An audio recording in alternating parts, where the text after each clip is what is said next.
It's Thursday, the 3rd of November 2022. Welcome to the Fast 5 by Fear and Greed, where we give you the top 5 business stories you need to know in just 5 minutes. I'm Michael Thompson, and good morning, Sean Aylmer.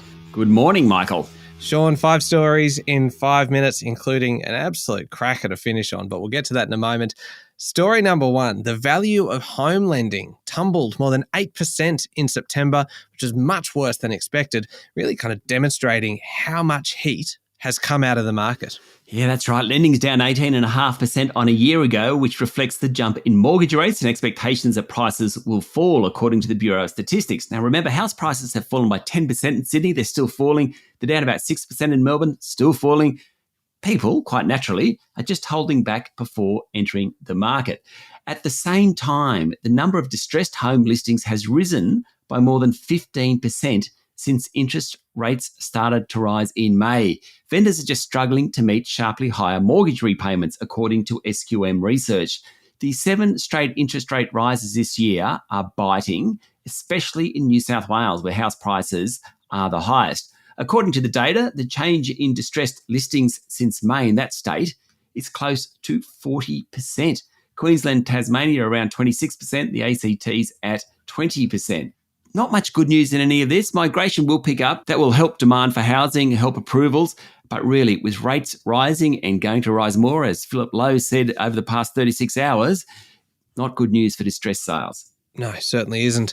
All right, story number 2, Sean, the federal government is under fire for removing a bunch of cybersecurity jobs from its skilled visa applications process.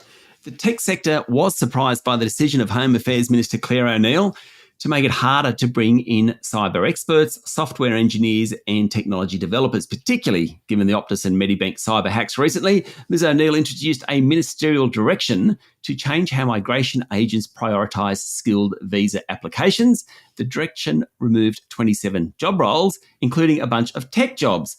They came off what's called the Priority Migration Skilled Occupation list, according to the Financial Review. Now, it came as part of a broader shake-up of skilled visa processing. That shake-up aims to prioritise fixing talent shortages in health, education and across regional Australia. Looks like the tech sector, where we need people, has become collateral damage. All right, on to story number 3, and Unilever Australia, which makes Dove toiletries and Streets ice creams and a whole bunch of other products, will allow 500 local employees to work 4-day weeks after a pilot program found that employees could produce just as much output in the shorter work week. And one of the ways they did it, Michael, is to remove low-value tasks such as meetings and emails. Wouldn't that be nice? According to a report in the Financial Review, Unilever Australia will test a 4-day work week for at least 12 months from the middle of this month. It will base its trial on the 180-100 model, whereby employees retain 100% of their pay, but reduce their hours to 80% on the proviso they maintain 100% productivity. All staff, except for factory workers covered by the existing enterprise bargaining agreement, will take part in the trial, which comes after Unilever achieved good results with a 4-day workweek experiment in New Zealand. In that country, staff were less stressed, more productive, and more committed to the organisation. They took about a third fewer sick days, stress fell by about the same amount, work-life conflicts dropped by 67%, and apparently a feeling of strength and vigour increased. How do you reckon they measure vigour, Sean? Do not know. I don't even want to think about that, to be honest, Michael. Okay, that's fair. All right, story number 4. Twitter is facing an exodus of executives and skittish advertisers as Elon Musk and his advisors take control of the social media company, prepare to lay off employees and make a few changes to the product.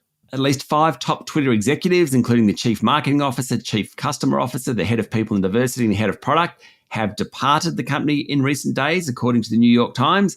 At the same time, advertisers, which provide about 90% of Twitter's revenue, are increasingly worried about Mr. Musk's ownership of the platform. The billionaire has spooked some by saying he'll loosen Twitter's content rules, which of course could lead to a surge in misinformation, which has been a real problem globally, but particularly in the US. Meanwhile, Mr. Musk said Twitter will offer a premium subscription service for $8 a month that will verify users, boost the visibility of their posts and allow them to see fewer advertisements. Basically, he's looking for new revenue streams and a subscription model is where he's going. All right, final story, Sean, and this is not particularly businessy, but I suppose a zoo is still a business. 5 lions escaped from Sydney's Taronga Zoo yesterday. Everyone's nightmare. Go to the zoo, come face to face with a lion without any glass between you. Could you imagine it? 1 adult lion and 4 cubs were found outside their main enclosure at 6:30 a.m. yesterday morning. They're in a small area separated from the rest of the zoo by a 1.8 metre high fence. Now, zoo staff were moved away. Eventually, 4 of the lions made their own way back, while the other had to be tranquilised. Zoo management said things were handled well. But, Michael, I still wonder how they got out. Yeah, it's a bit of a mystery. And you have warned me. I've been making lion-related puns now for the last 24 hours, and I'm not to make any because I need to think about the people involved. This must still be a very raw experience for them. Oh, dear. Yes, indeed. All right, there we go. The top 5 business stories in 5 minutes. Thank you, Sean. Thank you, Michael. It's Thursday, the 3rd of November, 2022. Remember to hit follow and don't forget to check out our new podcast, How Do They Afford That, with Canna Campbell, the founder of Sugar Mama TV, all about making your money work a little bit harder for you. The new episode out this week is all about investing while you still have a mortgage. I'm Michael Thompson, and that was the Fast 5 by Fear and Greed. Have a great day.